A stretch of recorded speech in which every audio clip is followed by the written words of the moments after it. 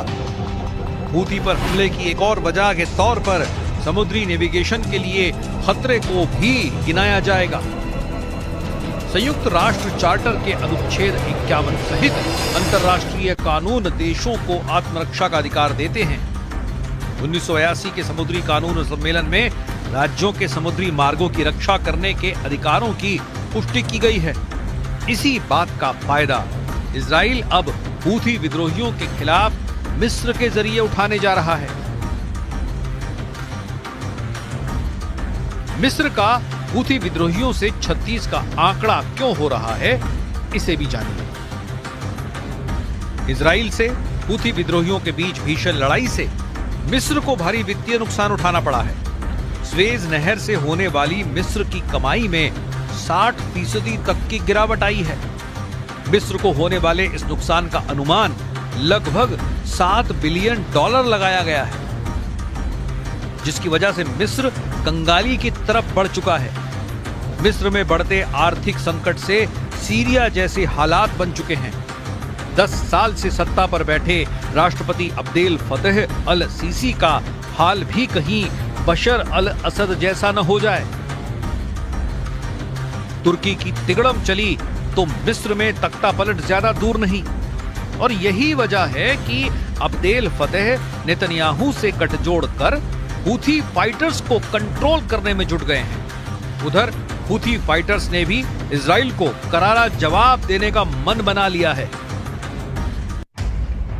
Israel की media I-24 news ने चीन और यमन के हूथी लड़ाकों के बीच एक गुप्त समझौते का खुलासा करने का दावा किया है। इस रिपोर्ट में बताया गया है कि चीन यमन के हूथियों को शक्तिशाली हथियार की आपूर्ति करने में सहायता कर रहा है।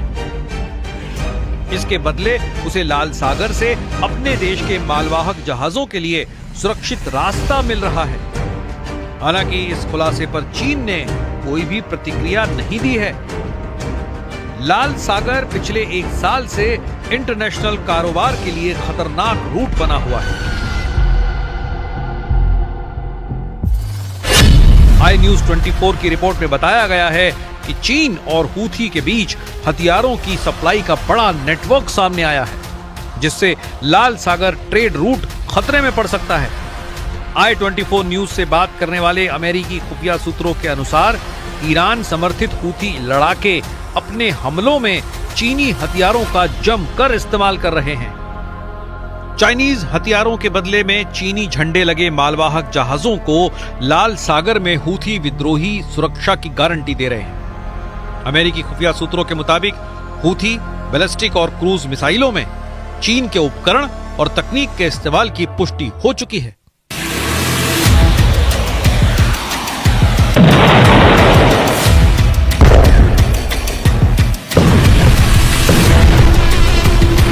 हूथी टॉप कमांडर्स की चीन विजिट की भी जानकारी सामने आई है, जिससे साफ है कि हूथी फाइटर्स हथियारों के लिए ईरान की तरह ही चीन से भी भरपूर मदद ले रहे हैं। मगर चीन ने अब तक इन आरोपों पर कोई भी जवाब देना जरूरी नहीं समझा है। एक तरफ हूथी लड़ाके इजराइल को पटकनी देने के लिए ताकत बढ़ा रहे हैं, तो दूसरी तरफ इजराइल का पूरा फोकस हमास के सफाए पर लगा है। गाजा में हमास पर इजराइल के भयानक हमले तेज होते जा रहे हैं।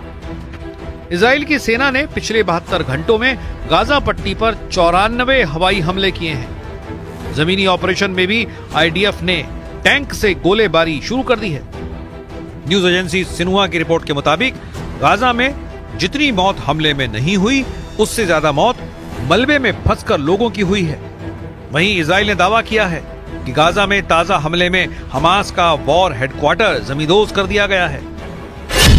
इजराइल ने बेत हनोन के नजदीक उत्तरी गाजा में एक पूरे आवासीय परिसर को ध्वस्त कर दिया। आईडीएफ ने दावा किया है कि इमारत का इस्तेमाल हमास के टॉप कमांडर कमांड सेंटर के लिए कर रहे थे। हमास के टेरर हेडक्वार्टर से anti tank firing position, booby trap, सुरंगें और रॉकेट लॉन्चर से इजराइल पर हमले किए जा रहे थे, जिसे बम बरसाकर इजराइल ने मिट्टी में मिला दिया है।